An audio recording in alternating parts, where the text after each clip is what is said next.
ఇది AP voice power, జనం కోసం మనం.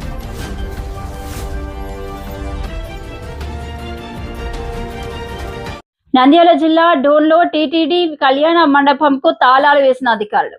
మాజీ మంత్రి బుగ్గన పరిశీలనకు వస్తున్నారనే సమాచారంతో గేటుకు తాళాలు వేసిన అధికారులు భవన నిర్మాణం పూర్తయి దాదాపు సంవత్సరం కావస్తున్నా ఎందుకు ప్రారంభించడం లేదంటూ చంద్రబాబు ప్రభుత్వానికి బుగ్గన సూటి ప్రశ్న. 20 సంవత్సరంలో కోవిడ్ ఉండగా కూడా ఈ పట్టణానికి తదితర ప్రాంతాలకు వెనుకబడిన ప్రాంతం కాబట్టి ప్రజలందరికీ కూడా ముఖ్యంగా పేదవారికి ఏదన్నా గానీ ఒక శుభకార్యం చేసుకునే దానికి ఒక మంచి ఆవరణ ఉండాలనే ఉద్దేశంతో అప్పటి ముఖ్యమంత్రి జగన్మోహన్ రెడ్డి గారిని విన్నవించుకొని అప్పటి చైర్మన్ శ్రీ వైవి సుబ్బారెడ్డి గారిని మరి రిక్వెస్ట్ చేసుకుని డోన్ పట్టణానికి 3,30,00,000 టీటీడీ కళ్యాణ మండపము కట్టేట్టుగా శ్రోత్రియం గుండాల గుడి పక్కన 5 కోట్ల రూపాయలతో టీటీడీ కళ్యాణ మండపం కట్టేట్టుగా ఏర్పాటు చేయడం జరిగింది. శాంక్షన్స్ తీసుకోవడం జరిగింది. 2020లో వేణుగోపాల స్వామి గుడికి సంబంధించిన 2 ఎకరాల భూమిని కేటాయించి డోన్లో ఉనోల్పాడు గ్రామ పరిధిలో, అదేవిధంగా లక్ష్మీ చెన్నకేశ్వర స్వామి గుడి సంబంధించిన భూమి గుడి పక్కలో ఉన్న భూమిని గుండాల గ్రామంలో కేటాయించడం జరిగింది. 2022, 23లో 23-24లో కన్స్ట్రక్షన్ స్టార్ట్ చేయడం జరిగింది. ఎలక్షన్ నాటికి ఇంచుమించు పూర్తి అయిపోయింది.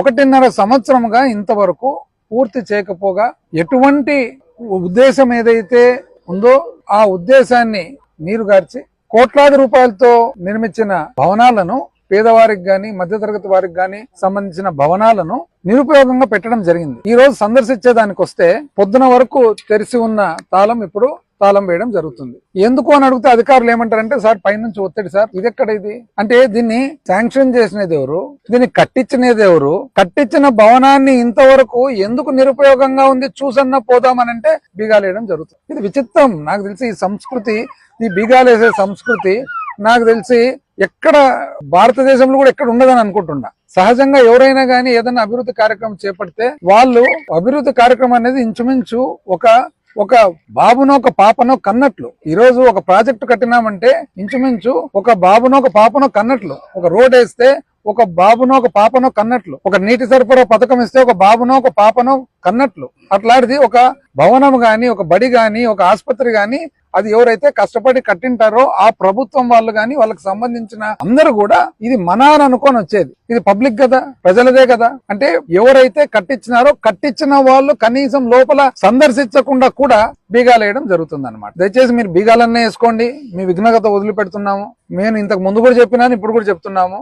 మీరు ఇంకోటి, ఇప్పుడు ఎవరి హయాంలో ఒక అభివృద్ధి కార్యక్రమం జరిగితే సహజంగా ఒక ప్లేక్ బండ శిలాఫలకం పెడతారనమాట. ఇంతకుముందు ఎంతో మంది శిలాఫలకాలు ఉన్నాయి.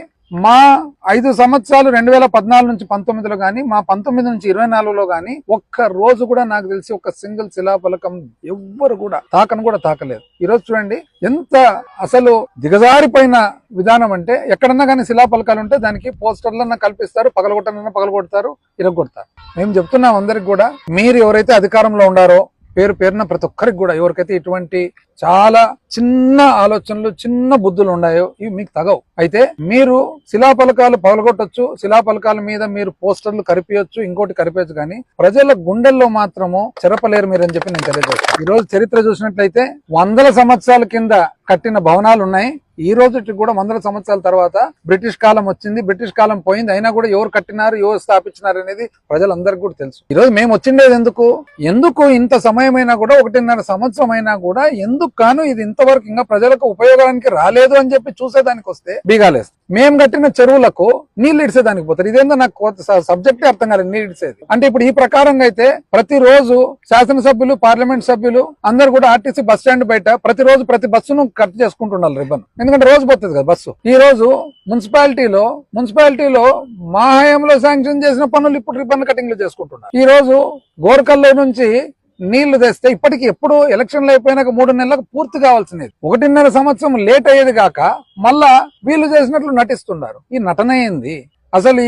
ఎప్పుడు పక్కింటి పిల్లని ఎత్తుకుండేది నాకు అర్థమే కాలేదు. సబ్జెక్ట్ మనం కనాలా, మనం పెంచాలా, పెంచిన తర్వాత మనము చదివించుకోవాలా, నా కొడుకో నా బిడ్డనో పట్టభద్రుడు అయినారు, డాక్టర్, ఇంజనీర్ అయినా మనం గర్వంగా చెప్పుకోవాలి కానీ పక్కింటి పిల్లల్ని ఎత్తుకోవడం మీరు చేయండి. ఎవరు వద్దన్నారు? మీరు లక్షణంగా తీసుకురండి, ఇంతకంటే పెద్ద భవనాలు కట్టియండి, ఇంతకంటే దండిగా నీళ్లు తీసుకురండి, ఇంతకంటే పెద్ద ప్రాజెక్టులు కట్టండి, ఇంతకంటే మంచి రోడ్లు వేయండి, ఇంతకంటే మంచి కళాశాలలు కట్టండి, ఇంతకంటే మంచి యూనివర్సిటీలు కట్టండి. నాకు అర్థం కాదు ఏమంటే 1.5 సంవత్సరం అయిపోయింది, ఏమున్నా కూడా ఇంకో 1.5 సంవత్సరమే. ఎందుకంటే ఒక ప్రాజెక్టు శాంక్షన్ తెచ్చుకోవాలంటేనే మనకు సంవత్సరం అవుతుంది గ్రౌండ్ చేయాలంటే, ఆ తర్వాత దాన్ని నిర్మాణం చేయాలంటే 2 ఏళ్లు పడుతుంది. ఇంతవరకు 1.5 సంవత్సరంగా నేను చూస్తుండా కనీసం 1 లక్ష రూపాయలు, ఎక్కువద్దు 1 లక్ష రూపాయలు అంటే జరిగే పనులు కాకుండా అదనంగా 1 లక్ష రూపాయలన్నా ఎక్కడన్నా వచ్చింది. 1 లక్ష రూపాయలు చివరకు డోన్ మున్సిపాలిటీకి మేము శాంక్షన్ చేసి పెట్టిన ఫండ్స్ కూడా దాన్ని ఇక్కడ నుంచి అక్కడికి, అక్కడి నుంచి ఇక్కడికి అని మార్చి ఉండేది కూడా లేకుండా చేసినారు. స్పెషల్ గ్రాంట్ తెచ్చి పెడితే ఎలక్షన్లు అయిపోయిన వెంటనే దాన్ని జరిగే పని ఆపి